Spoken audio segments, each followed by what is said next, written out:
Hey, good evening. Welcome to BattleBots. This is episode 19.2 and episode 18.5. Because I do have a little bit of an update on a planetary interaction that I've been doing. But then I want to jump into um, the next frigate that I'm going to look at. Um, Sorry, just got off work, want to jump in. Why did I want to jump in? Because I didn't do a video yesterday.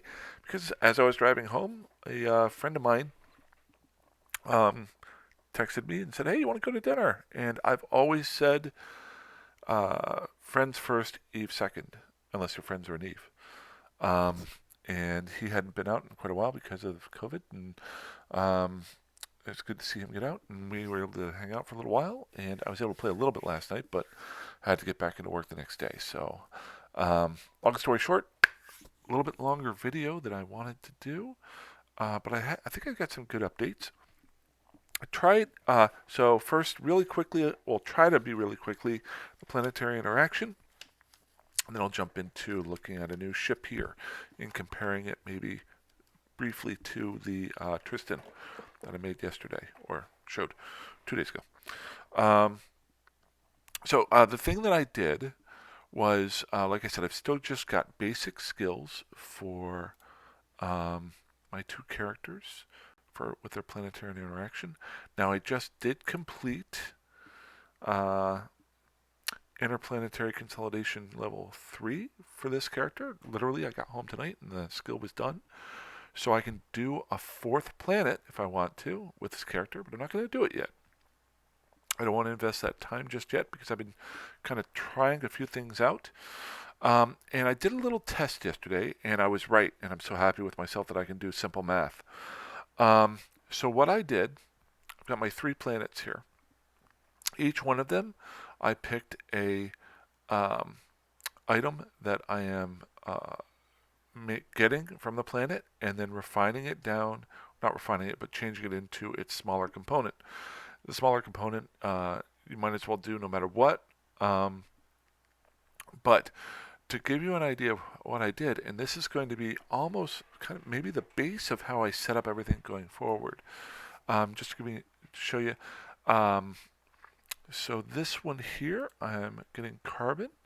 Now, if you notice right here, I mined that out for a period of time, and this was a white area right here. It no longer is because I mined it and I depleted a lot of minerals that were here. Um, Also, if you notice, this is just a circular pattern. It's what was set up for me whenever I started it. When I put these 10 extractors down. If you look at another one here, I'm actually looking at this for the first time today because I just got home and I just want to jump in and go as I normally do. If I remember correctly, I'm doing felsic magma here. I did the same thing, but I clustered everything. Doesn't matter that I clustered it. I mean, I'm trying to get as good a yield as possible with, so that's a little bit better. But you notice this is all white right here. So while up here, and let's just make sure that I was looking at base metals. So we want to go to base metals. Okay, that's what that was. Yes, base metals. I'm sorry. So notice how this one, I have depleted some of what's here. So just like asteroid belts, if you take things off the planet, especially in short periods of time, it will suck it up really quickly. Looking at it long term, it takes things out slower, but over a long period of time. So you might not see that big of a change like you do right here. But I wanted to get to maybe the most important thing. If you notice right here, all of these planets are not producing right now. That's because I set them up to um, try to do production for 22 hours in my test because I wanted for it to run the whole way through and give me what I would produce after a 22-hour period with the current setup that I have. And so what I have here is an extractor with 10 extractors, whatever that is. Might as well say it if I can figure it out. A Baron extractor control unit This is my control unit, and these are my extractors. Down here, just very, very simple. I've got 3 of the barren basic industrial facilities. Now, all of my planets are like this one, so I'll just use this one as an example. And basically, I set the planet up here to extract enough so that it will process here 3 of these. Now, each time one of these processes, a process goes for 30 minutes, and whenever you send, when this brings in its items to be processed to your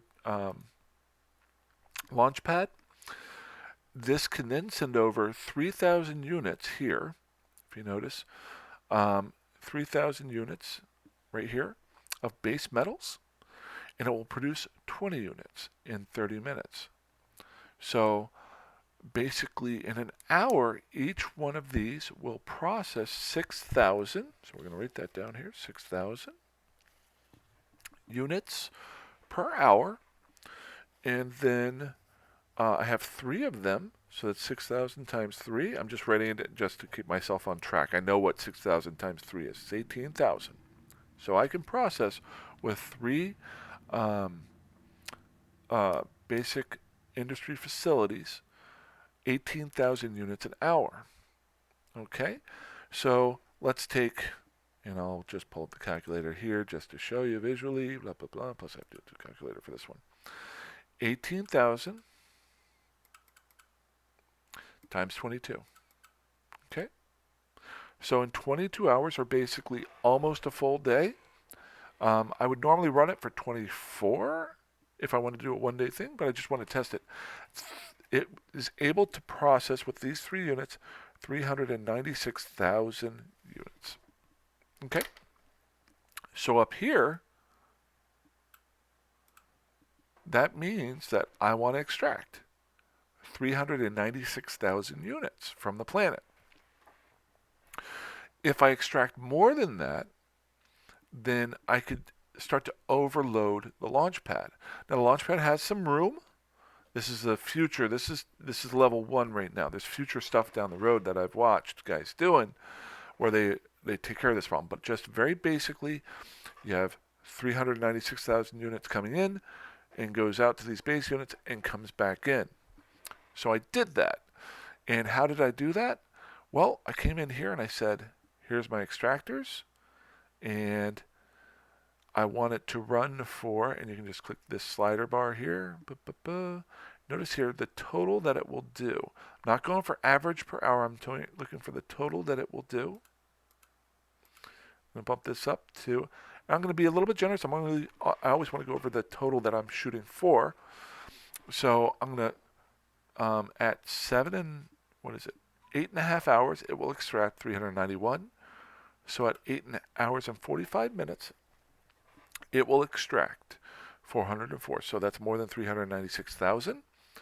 So I can extract this amount here and be able to produce and not overload, not overfill my launch pad.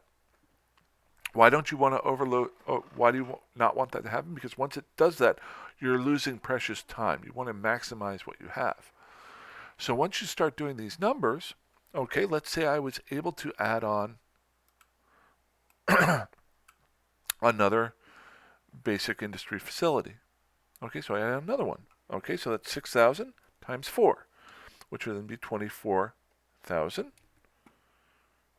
times 24,000 times 22 for one full day, even though, like I said before, 528,000. So then I can come back in here into my extractor and say, okay, what are we going to extract here? That's a felsic magnet. Now I can go up to, what was that, 524,000? I can extract up to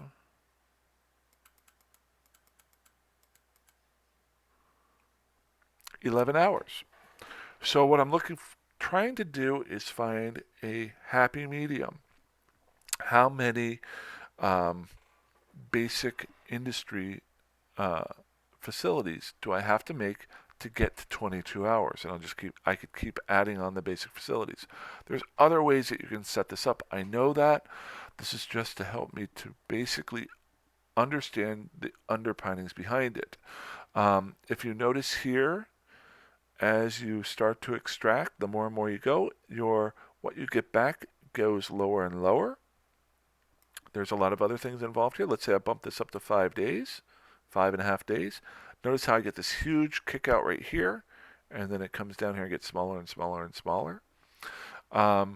So what ends up happening is the longer you have it run, the less of a yield that you get. Now the other thing too, and this is getting too far into it, I don't want to go too deep down this rabbit hole right now, but if you notice, when I increase the number of days, see how these extractors are small? When I increase the number of days, notice how they're getting larger, larger. Now I've got it at 4 days and they're starting to overlap. And right here, I'm losing my productivity off of them, so I would have to then adjust these back and forth and back and forth. So I want to go back down to 22 days, 22 hours. So that's what I was able to find out. That is the most basic start to it. I truly believe in understanding something at the basic level and then adding on to it. I've seen where people mine multiple types of items on a planet.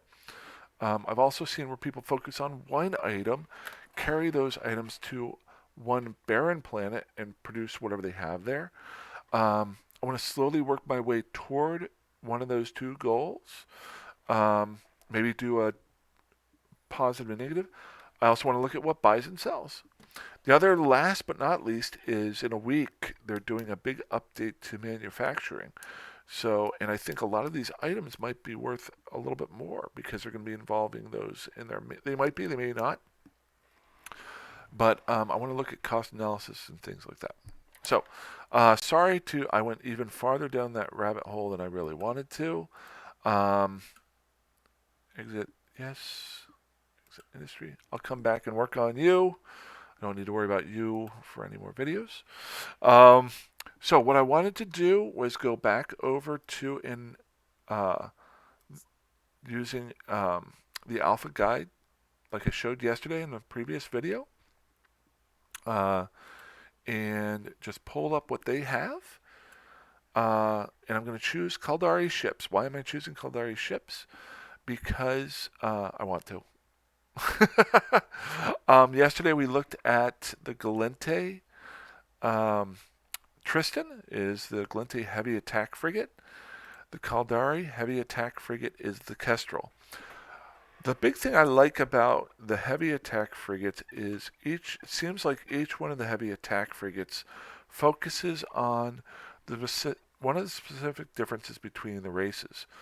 Galente normally do mostly drones.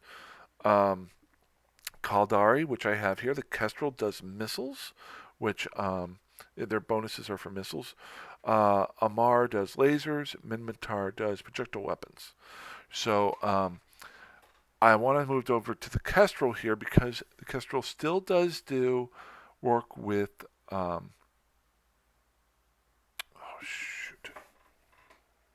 same type of guns, hybrid weapons, as the Galente ships, the Galente Tristan, but it doesn't have any drones. So, and it actually works with missiles better. So let's just jump right in, heads first. I've never flown a Kestrel before, but I'll want to do the same thing that I did yesterday. Take the fit that the alpha guide gives me. It's just an example one. And just fit it out real quick and look at it real quick. Then we'll go into the kill board and pull up one or two Kestrels and see what has died recently as a Kestrel. So here we go. Here's the fit that I'm going to do. So we'll jump over here. We'll take a brief look into the fitting manager. Holes. And we will say Kestrel. Kestrel. There we go. Caldari. Kestrel. Simulate that ship there. We'll go into hardware. And again, the fit that I'm going to use is the most basic fit that almost any alpha pilot could do. I think you could almost do all of these fits, if not really close, right when you boot up as a Caldari player. I think if you boot up as different players, you gain very basic differences at the very beginning for each one of the races, but that really doesn't matter. You can skill into the other ones very quickly. And then you're basically the same thing. The only other thing it does for you is I think you start off with a little bit better faction standing with your current, but I'm not sure. Because both my characters Galente. So let's see here. Let's just bump this puppy up real quick. We're going to go into hardware. I'm just going to throw this stuff in here that they have. Missile. Oops, if I can spell correctly. Light missile launcher. It has 4 of them. So we're going to go 1, 2, 3, 4.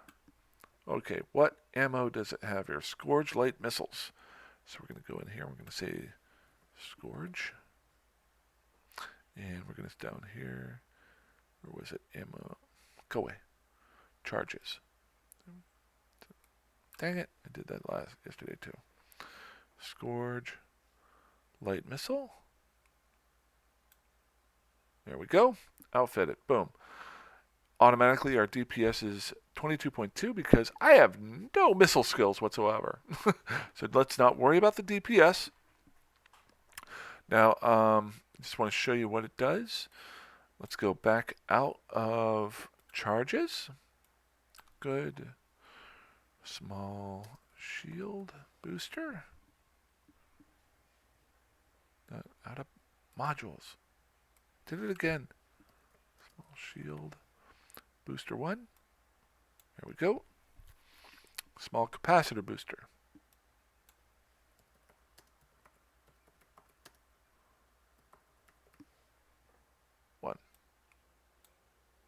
There we go. Somebody brought up to me, good guy, said, hey, you need stuff to go in that booster. Cap booster pellets or whatever. And I replied to him, and I said, yeah, I know. The thing is, it doesn't really affect. The booster is there to inject more cap into your ship. There's no way that it's not going to affect any of the stats here. So assume that I'm just going to put some cap booster stuff in there. Don't worry about it. I don't think it really affects anything that we're going to talk about today. But when I start flying around with one, that's when it'll be very important. So don't worry, I'm not going to forget not to have that. Basically, if you don't have that, it basically makes that booster useless. Let's see here. So a web of fire. Fire. And that's just a regular stasis web of fire. 1 MN afterburner. I have not looked at this whatsoever before I'm doing this, so please laugh at me. Ballistic control system. Ballistic control system. 1. And damage control. 1. Ah, I saw my first thing that pops into my head. Damage control. 1. Okay. Kind of noticed this earlier, but so, and he does have some shield reinforcers. So he actually has 3 reinforcer.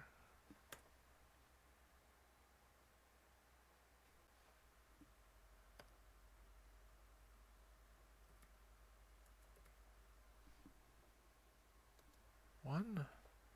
So that's a small EM shield reinforcer. He's actually got 2 of those on here. Okay.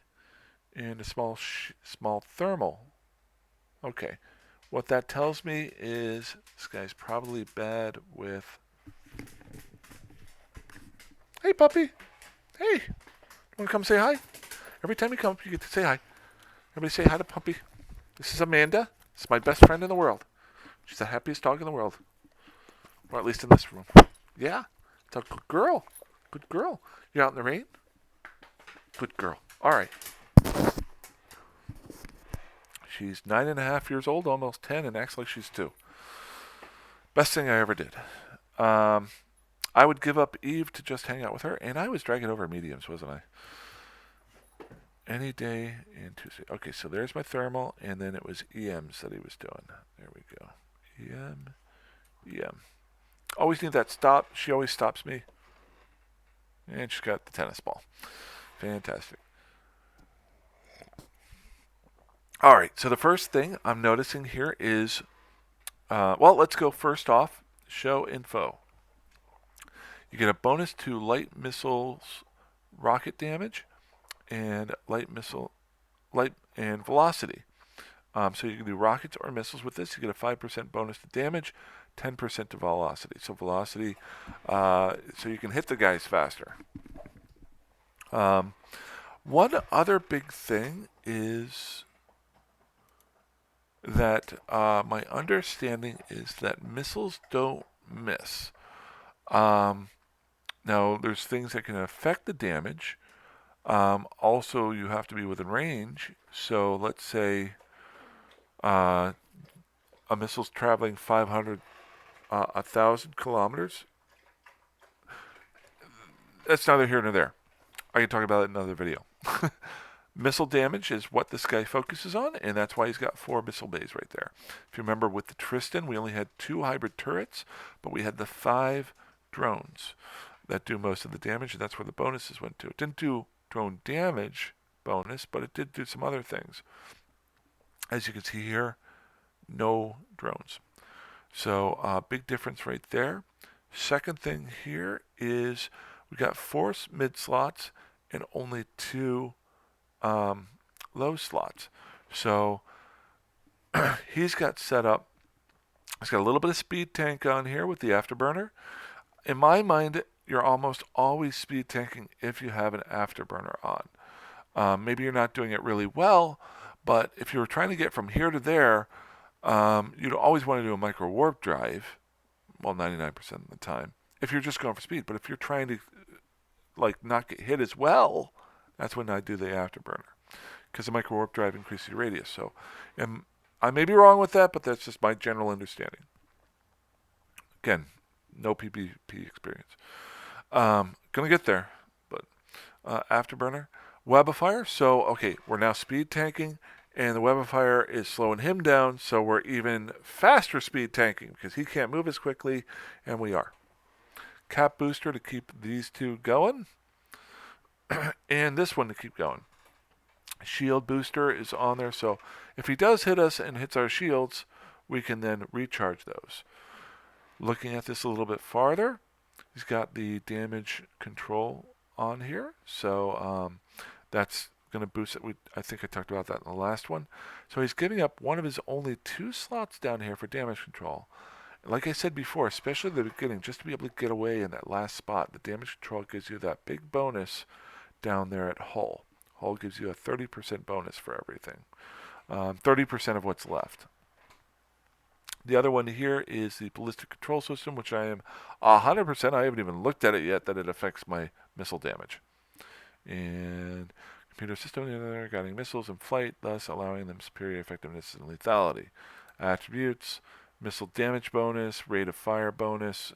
So nice. Okay, so you get a rate of fire and a damage bonus. So that actually bumped those 4 up from a 22.2 to a 25.9. Okay, last but not least, we look at the rigs here. The rigs are 2 EM shield reinforcers and 1 thermal. So where are we at without these on here? So got 1 thermal. Turn off, sucker. So we're at 8 here and 26 here. So if we bump these 2 in, what they've basically done is make all of our shield resistances here close to even. So this is an all-around fighter. He's not worrying about who he's fighting. He's worried about multiple probable targets. Whereas if you were using this for PVE, you would want to focus on one of these. I would probably, let's say the guys you're fighting against are doing mostly explosive damage. In my mind, all of these would be explosive damage enhancers, and it might even be able to get that close in like the 80s or 90%. So really limit the damage there. So that's what they're doing. They're focused on shield defense with their booster and a little bit of speed tank and overall there. Um, if you really wanted to go for damage, you might be able to take out this damage control and throw this in. If you're just relying on that, I think that depends on your flying ability. Like I said before, I just want to go through each one of these. I have never even barely looked at a Kestrel until just now. So what I'm going to do is look at this one. I have no idea about an Omar. I know a little bit about the Minotaur because I'm messing around those in the background. I'm thinking about doing a little bit of that because I live in Minotaur space and I got a lot of their junk. I think that's a Rifter. When I get done with those four, I want to do an overall video at the end with the compare tool to really look at the nuts and bolts and go a little bit farther into it. So last but not least, this video is going a little bit long, but I'm liking it. 26 minutes. Let's take a look out here and see if the Kestrel here. I've liked doing this too. Liked it the other day. We're going to see what people are using this rule. So kill board. And go there.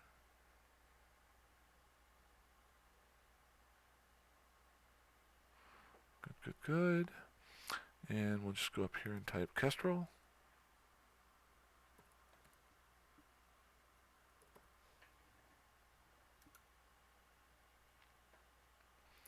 Who has died in Kestrel? Okay. So when I looked at the Tristan, there were a couple guys that died with 30 million ISK ships.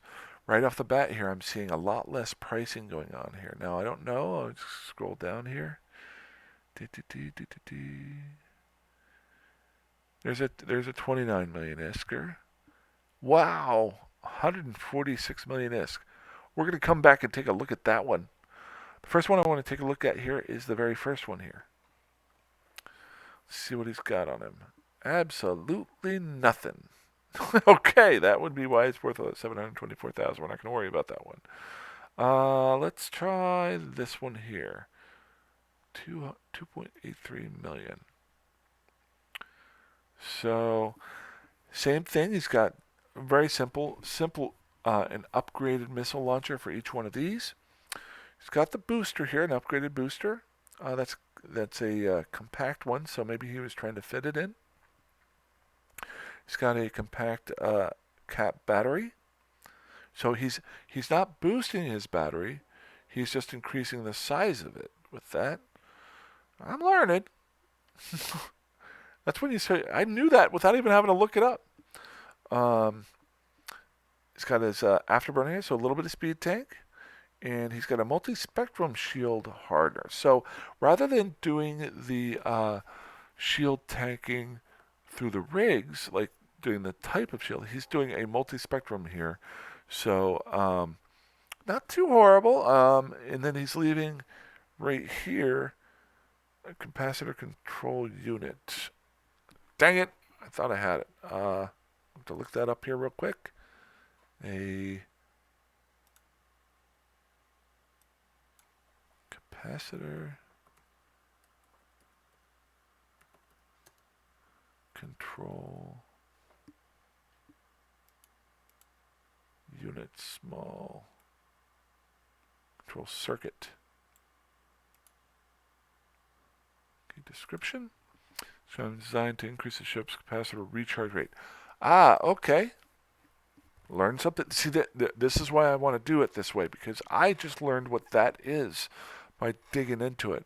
Z-Kill board is incredibly useful for stuff like this. So, where was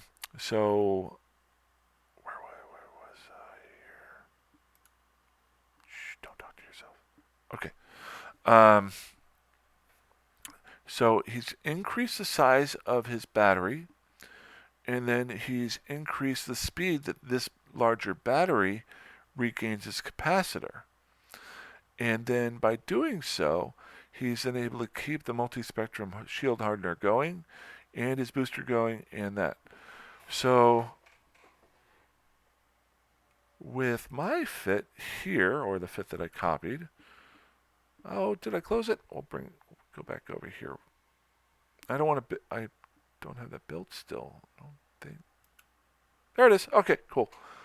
So the difference here is, it's over here, I'm not boosting with the multi-spectrum. I've got the rigs here, and I'm boosting my shields there, which he's got.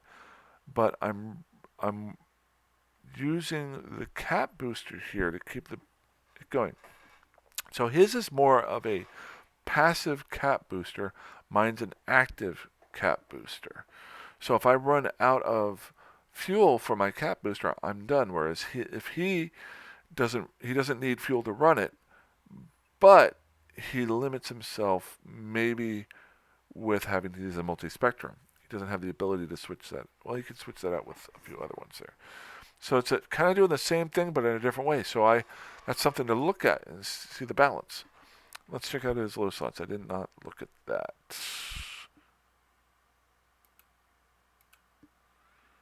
His low slots. Oh, he's got a flux coil, which I'm sure is helping his capacitor, and he's got the ballistic control system. So he's trying to boost that up. So doing things similarly but differently.